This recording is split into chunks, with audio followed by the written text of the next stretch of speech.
Buenas noches, buenas tardes. Bueno, estamos en la cátedra del EDI2, Misiones en la Emancipación Americana. Esta semana vamos a desarrollar el tema Se quiebra la unidad territorial. ¿Sí? Lo que es importante aclarar es que esta semana no va a haber clase en vivo. Vamos a subir esta grabación a la plataforma por cuestiones técnicas y de tiempo. Sabemos que ustedes también están bastante, digamos, cortos de tiempo, o ya cumpliendo con los compromisos de los prácticos antes del parcial de fines de cuatrimestre, o probablemente con distintos prácticos integradores. Por lo tanto, la semana presente va a ser una clase grabada para que ustedes puedan disponer del tiempo que necesiten para recurrir a esta clase. Con esta clase vamos a terminar la unidad 1, en la que hablamos de todas las consecuencias de la expulsión y de la expulsión del sistema reduccional jesuítico de nuestra región y de la fragmentación de nuestro territorio, y cómo a lo largo del periodo entre 1768 y hasta el inicio de la Revolución de Mayo, 1810, nuestro territorio va a ir sufriendo distintas formas de fragmentación cuando pasa a depender del poder colonial, sobre todo de la nueva cabeza del poder colonial, que es la ciudad-puerto de Buenos Aires. Porque paulatinamente la ciudad de la que dependíamos, toda la región administrativa de las Misiones, era la ciudad de Asunción. A partir de la segunda fundación de Buenos Aires, va a ser lentamente desplazada la cabeza política y administrativa de Asunción, aunque todavía va a continuar teniendo tenientes de gobernadores o gobernadores interinos generales hasta la Revolución de Mayo. Pero a partir de ahí todas las decisiones políticas administrativas de la corona antes de la revolución seguirán siendo principalmente administradas desde la jurisdicción de lo que hoy sería la capital de nuestro país. Y lenta y progresivamente esa capital se va a ir convirtiendo en el centro geopolítico de las decisiones, ya sea en el periodo colonial como en el periodo revolucionario, que va a pesar cada una de esas decisiones sobre la administración de nuestros territorios. A lo largo de toda la historia, las decisiones que se toman en la capital o en la ciudad-puerto de Buenos Aires van a ser decisiones que van a pesar sobre nuestros destinos económicos y, como vemos en la clase de hoy, en nuestros destinos territoriales y políticos. Esta semana le vamos a subir junto con esta clase una serie de tareas para que ustedes en lo posible puedan diseñar en un mapa o en cuadros sinópticos o en cuadros comparativos. Le damos distintas opciones, un poco el mapa de la fragmentación. Por eso nosotros no le vamos a subir este PowerPoint, sino vamos a pedirle que ustedes, a través de imágenes o búsqueda de mapas o armados con cuadros comparativos, puedan ir mostrando o diseñando, según ustedes entiendan, lo que fue la fragmentación territorial de la que vamos a hablar hoy. Bueno, este era el mapa original de la antigua provincia jesuítica del Paraguay, que, como vemos, gran parte de los territorios que hoy están ya, digamos, pertenecen a la jurisdicción de la actual República Federativa del Brasil. En ese momento todavía eran parte de la administración colonial española, ¿sí? Entonces vamos a ir viendo cómo a partir de la expulsión de los jesuitas empieza una lenta y progresiva forma de fragmentación de nuestros territorios.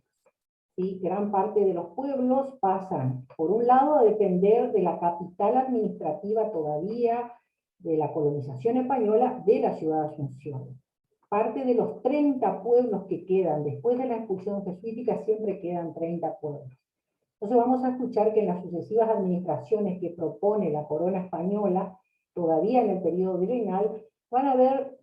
distintos momentos de la fragmentación. La primera de ellas sería que decide el primer gobernador de Buenos Aires, después de la expulsión jesuítica, que es Francisco de Paula y Bucareli, el que va a decidir que 13 de los pueblos, de los antiguos 30 pueblos de las misiones, queden bajo la jurisdicción de Asunción, y 17 queden bajo la administración o jurisdicción del puerto de Buenos Aires. Los 17 que decide que queden bajo la administración de Buenos Aires, en general son los que hablamos en la clase anterior, los que pertenecen a la costa del Uruguay, es decir, donde están las estancias, antiguas estancias jesuíticas, donde está la riqueza en ganaderías y en vaquerías, que va siendo una de las,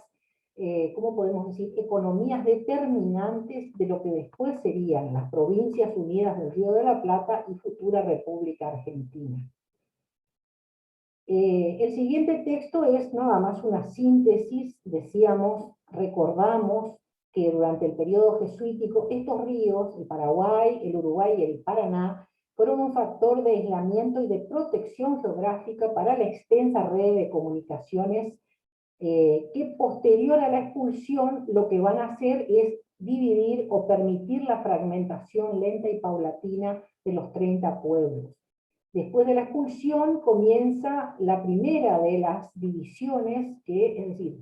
todas las misiones pasan a depender del poder del rey, del poder administrativo y político y colonial, ya no dependen del poder religioso, es decir, de una orden jesuítica o cualquier otra orden religiosa. Las órdenes religiosas ya no determinan las decisiones sobre la administración de las regiones, son órdenes que se subordinan a las decisiones de la corona. A eso se le llama el poder temporal del rey. Es decir, un rey, como supuestamente un ser humano, ejerce un poder finito o un poder ilimitado. Pero como hemos visto a partir del siglo XVIII, la mayoría de los grandes monarcas europeos llamados déspotas ilustrados consideran que el poder de la iglesia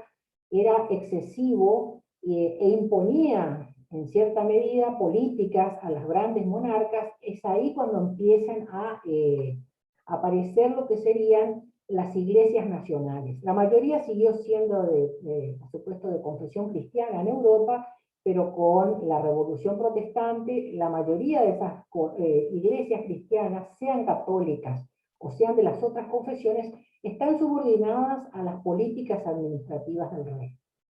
En este periodo justamente fue uno de los grandes temas de discusión y uno de los motivos de expulsión de los jesuitas que habían surgido para defender un poco el sistema católico y defenderlo de la pérdida de poder que tenía el Papa sobre algunos monarcas. Y es por eso que fue una de las causas que cuando los monarcas deciden que las iglesias tienen que subordinarse a la política nacional,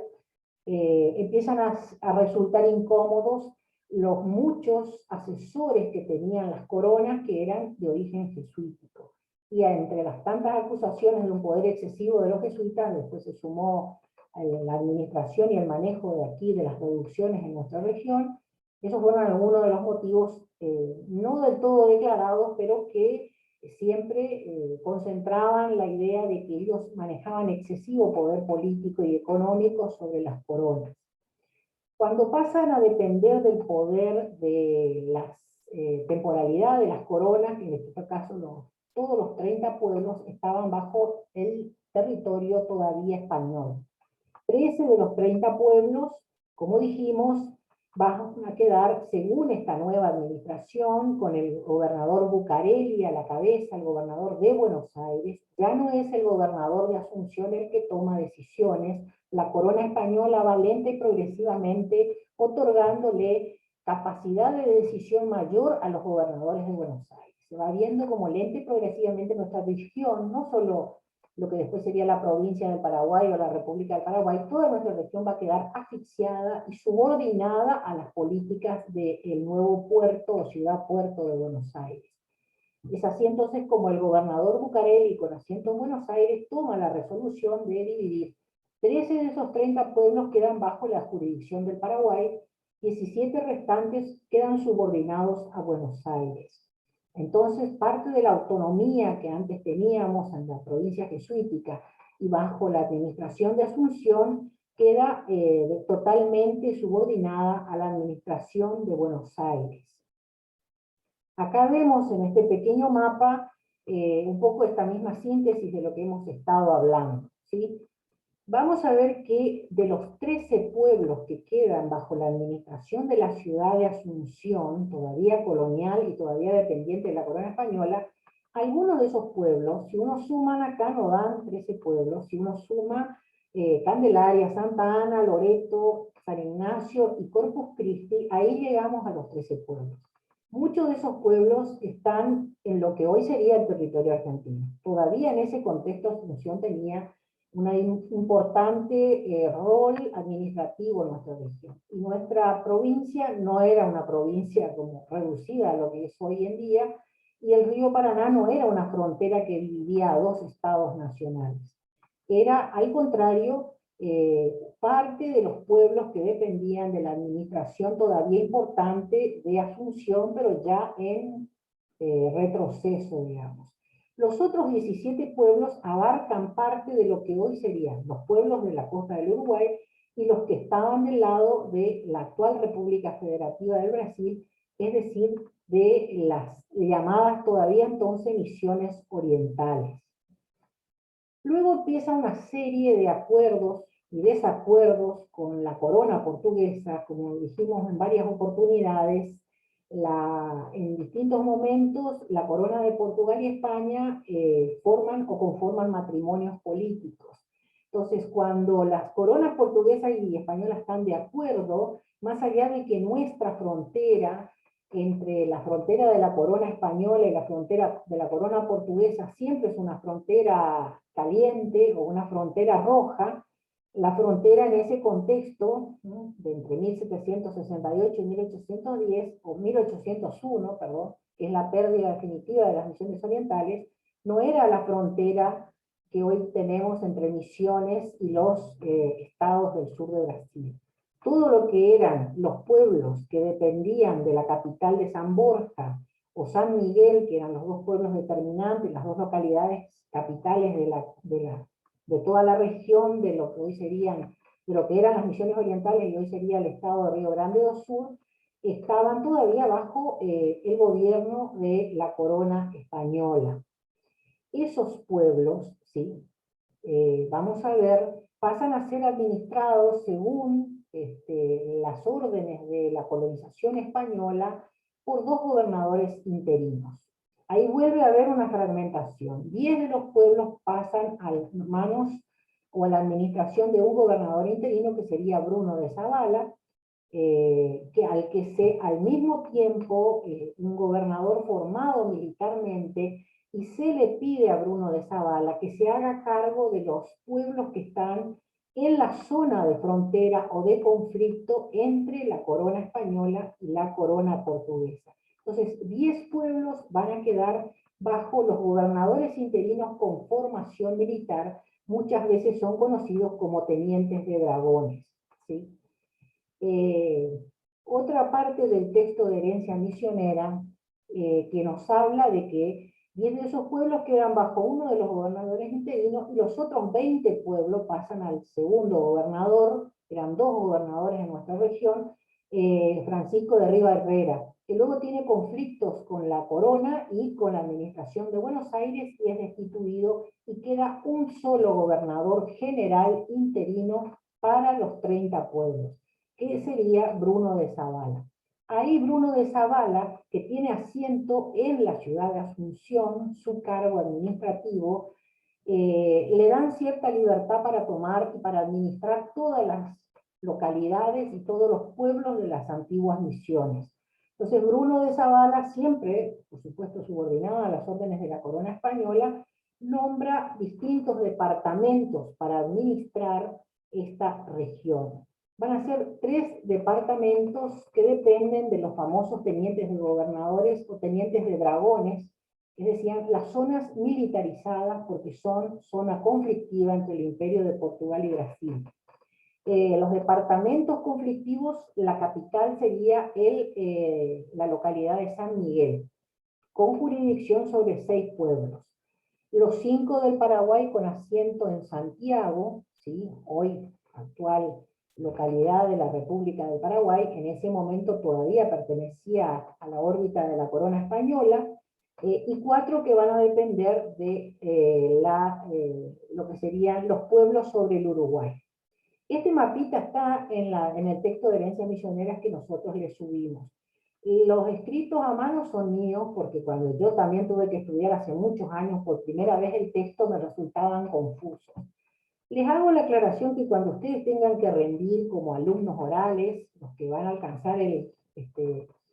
rango de alumnos orales, no tienen que memorizarse todo esto. Inclusive le permitimos que puedan llevar el mapa. Lo que nos interesa es que ustedes expliquen justamente lo que nos interesa es eso, ver cómo lente progresivamente Buenos Aires va desplazando en las decisiones políticas a otras grandes cabezas administrativas de nuestra región, como las antiguas ciudades de Asunción, como Buenos Aires siempre que toma decisiones sobre las regiones interiores, ya fuera en el periodo colonial o en el periodo independiente, va a terminar,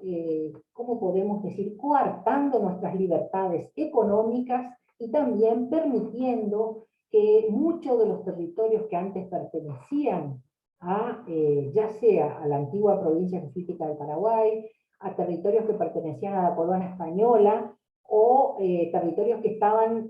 integrados territorial y administrativamente, queden fragmentados por decisiones políticas. No solo que toma la capital, puerto de Buenos Aires, sino que la toma en nombre de la corona española. Cada vez que la corona española tomaba o entraban en buenas relaciones políticas o había matrimonios políticos entre la corona portuguesa y española, venía la decisión de mudar a los pueblos, como sucedió como una de las causas de la guerra guaranítica en el Tratado de Permuta, o también cuando se decidía,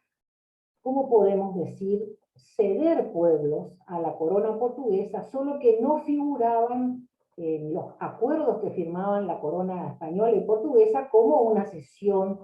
de territorios y de derechos. Va a acontecer con la pérdida de las misiones orientales que va a haber una invasión no formal, porque no viene un ejército portugués a ocupar las misiones orientales, pero va a haber un acuerdo firmado entre la corona española y portuguesa para que esa ocupación no formal se convierta con el tiempo en un territorio cedido a la corona portuguesa. Y de ninguna manera va a haber del lado administrativo de la corona española un intento serio de recuperación. Era algo parecido a lo que sucedió después de la Guerra de las Malvinas, que seguimos haciendo reclamos diplomáticos.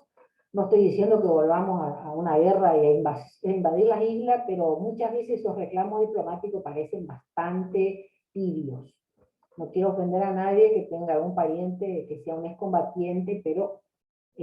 sucede eso que cuando se toman decisiones políticas desde grandes capitales alejadas de los intereses de una región interior como la nuestra, afectan a nuestros destinos territoriales.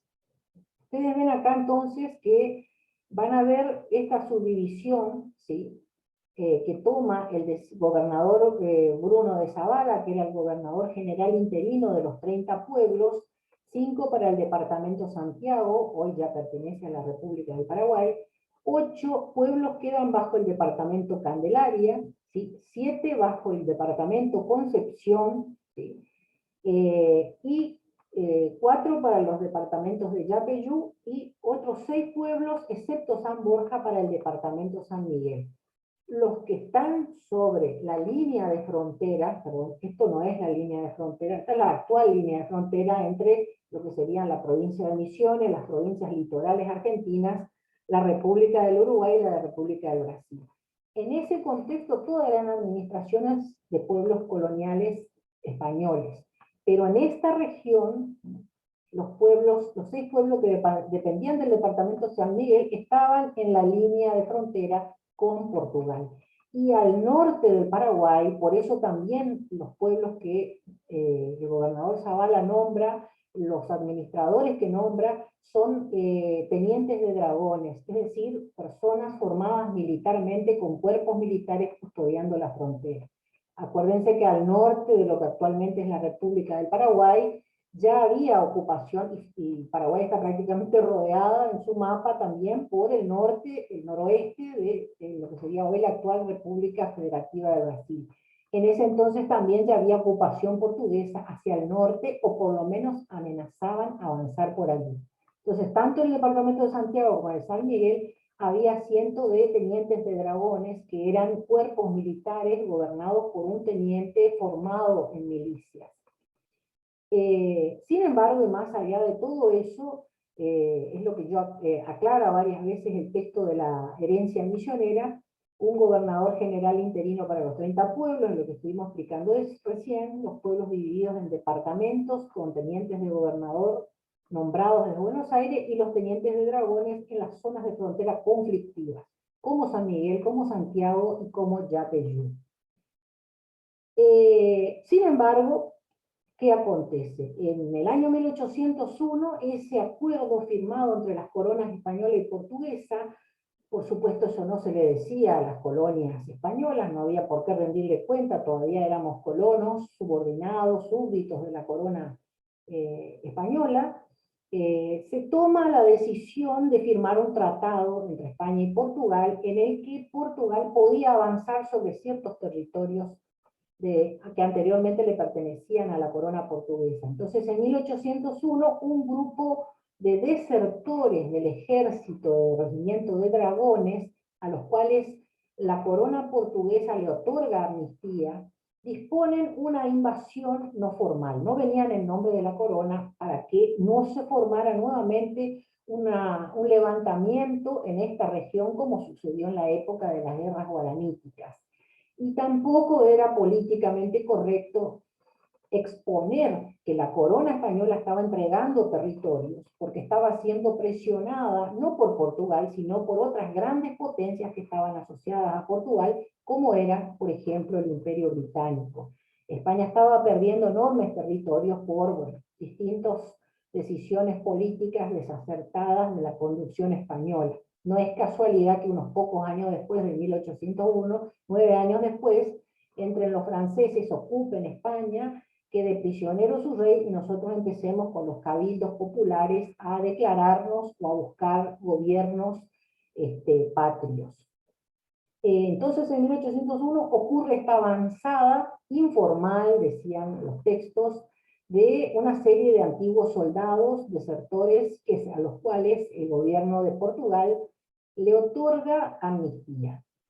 a los cuales se van a unir guaraníes y tupíes, que estaban viviendo en situaciones críticas en pueblos muy mal administrados por los administradores corruptos y explotadores, de los que ya hemos hablado en clases anteriores. Entonces, la suma de esos nativos huidos de los pueblos y descontentos con los administradores, que se van a sumar a este grupo de soldados, ex soldados de los regimientos de dragones, van a ocupar con un grupo de por lo menos 400 personas lo que hoy sería, lo que era en ese momento el departamento San Miguel, y después del 8 de agosto ocupan San Miguel. En unos pocos días toman la localidad y todos los pueblos de la zona, y como dice bien el texto de herencia misionera, ni las autoridades peninsulares españolas, ni las virreinales de acá de la región, ya estábamos con el virreinato del Río de la Plata, se esforzaron mucho en recuperar este territorio. Más allá de que teníamos tenientes de dragones y cuerpos militares preparados, no, que la invasión fue informal, no por soldados formalmente representando a la corona portuguesa, la corona española no da señales de intentar recuperarlo. Lo que va a suceder más adelante, ya en el periodo revolucionario, es un intento de recuperación en 1811, con la llegada de uno de los grandes caudillos federales a nuestra región, que va a ser Gervasio Artigas, padre del federalismo rioplatense, y luego con la campaña del Paraná de Andresito Artigas, o Andresito Guacuraría Artigas, quien dice en algunos textos naciera del lado de lo que en este momento eran las misiones orientales, y que habiendo crecido bajo el sojuzgamiento de los malos administradores, explotadores del pueblo nativo al que él pertenecía, él decide sumarse a la revolución que se estaba dando del lado de nuestro territorio, de las Provincias Unidas, y de esa manera responder, digamos, a las políticas emancipadoras del periodo que a él le toca, pero a eso se sumó, y lo vamos a estudiar en clases sucesivas cuando vemos exclusivamente el desarrollo de las políticas federales de José Gervasio Artigas y de Andrés Guacurarí Artigas, se sumó el interés por la reivindicación y la recuperación de las tierras, no solo de las misiones orientales, sino la recuperación y la reivindicación del bienestar de las sociedades comunitarias agrícolas de los antiguos pueblos misioneros guaraníes. Entonces, como decimos, ya en 1802 se firma un tratado formal entre la corona española y portuguesa, y prácticamente no hay más reclamos hasta los sucesivos intentos que van a haber en el periodo ya independiente. El Imperio de Portugal crea en lo que hoy sería Río Grande do Sul el distrito de Misiones, hasta el día de hoy se llama así, que formará parte de la capitanía de Sao Pedro Sur con sede en Río Grande. Con esta iniciativa, Brasil extendió sus fronteras hasta el Uruguay y por el sur hasta el Ibicuí. Desde allí incursionaban permanentemente sobre el norte de la banda oriental, incluso sobre las bandas del Uruguay. Acá hay un mapa que ilustra muy bien, para terminar esta clase, todo este territorio todavía había pertenecido a la corona española, ¿sí? Este territorio, el territorio del sur, que era la banda oriental del Uruguay. A partir de la ocupación de las misiones orientales, ahí sí el río Uruguay se convierte en la nueva zona caliente o la nueva zona roja, porque va a ser esa nueva frontera la que va a dividir a los conflictos históricos entre Portugal y la debilitada corona española, porque unos años después empiezan todas las provincias hispanas a reivindicar gobiernos locales.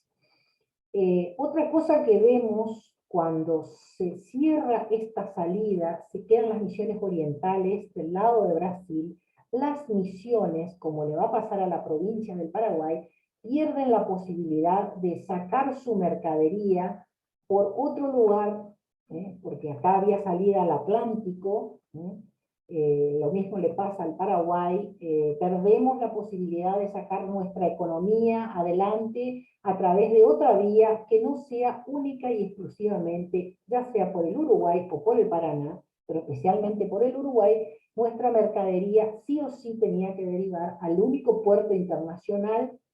Hasta ese momento eran dos puertos durante el periodo colonial, el de Montevideo y el de Buenos Aires. Con la Revolución de Mayo y las independencias y la fragmentación de los territorios, todas las misiones que queden del lado de las Provincias Unidas del Río de la Plata con la Revolución, la provincia del Paraguay que se escinde, y con posterioridad se va a escindir la banda oriental del Uruguay, todas nuestras provincias, nuestras regiones interiores y las que quedaban de las misiones van a depender necesariamente de las decisiones políticas del puerto de Buenos Aires. Es decir, que cada vez que nosotros no obedecíamos las decisiones económicas,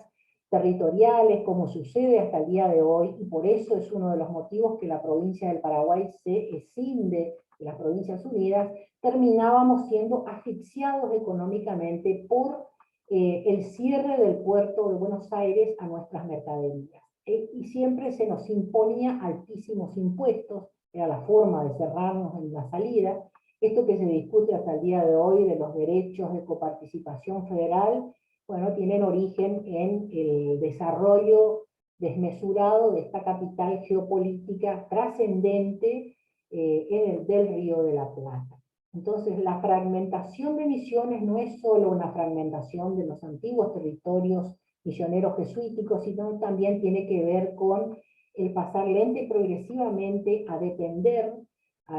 de una capital puerto que va a ejercer poderoso control sobre todas las regiones interiores. Y en muchos casos esa capital no le interesó también seguir fragmentando estos territorios después del periodo independiente, porque no convenían a los intereses, o sí convenían a los intereses de esa capital. Entonces, el estudio de la fragmentación de nuestro territorio no tiene que ver solo con la pérdida del territorio jesuítico, sino que tiene que ver también con esa eterna confrontación que hemos tenido todas las regiones interiores con las grandes capitales puertos internacionales que ponen precio a nuestra mercadería, que nos imponen impuestos, y que muchas veces en la historia nacional también escribieron una historia nacional silenciando o invisibilizando gran parte del rol fundamental que cumplieron nuestras regiones en una historia muy larga, muy rica y muy extensa, que hoy en día estamos tratando de recuperar a través de algunos historiadores regionales. Así que parte de eso es el interés de esta clase de hoy. Bueno, con esto nosotros damos por concluido, explicando que siempre las misiones orientales de 1801, los pueblos guaraníticos fueron atendidos por administradores igualmente corruptos, muchos de ellos dependieron de que algún administrador, como fuera Juan de San Martín, habrá habido otros, de vez en cuando llegara a esas regiones. Por eso es que cuando se piensa que en esa región naciera, probablemente Andrés Guacuravís Artigas, venía de también el destino de sus familias fragmentadas, muchas de ellas yendo a formar parte de la población criolla de todos los pueblos del litoral, haya presentado batalla a los portugueses cuando en su campaña va a intentar recuperar los pueblos de las misiones orientales, y haya eso determinado que él se asociara, digamos, a los grandes caudillos libertarios del período revolucionario. Eso sería uno de los motivos, y por supuesto motivo de clases siguientes. Bueno, la semana que viene, como es semana de presencialidad, no vamos a subir ni en vivo ni grabadas clases. Así que le vamos a subir esta tarea esta semana y ustedes tendrán 2 semanas inicialmente, después podemos extender un poco más el plazo para que vayan completando todos los prácticos, cosa de que podamos subir las notas y validar la regularidad de ustedes en el primer cuatrimestre. La próxima semana, entonces, ustedes tienen libre de nuestras clases por Zoom y tiempo como para ir viendo cualquier consulta, háganla por chat o por mensaje, acuérdense, sobre todo si necesitan algún tipo de aclaración sobre las tareas que le hemos propuesto. Bueno, alumnos, ha sido un gusto, me encantaría conversar con ustedes, pero creo que damos por terminado porque también los tiempos para subir el material a la plataforma son bastante limitados, y si se extiende demasiado la clase no nos dejan subir a ninguno de los formatos, ya sea el Drive o YouTube. Entonces, espero estar en contacto con ustedes y que la próxima clase, sin ser la semana que viene, sino la otra, bueno, podamos ya tener una clase en vivo junto con el profesor Germán Méndez, que es mi compañero del equipo de cátedra, y la docente Tamara Aguiar, que es nuestra asistente virtual. Que estén muy bien, estamos en contacto. Un gusto.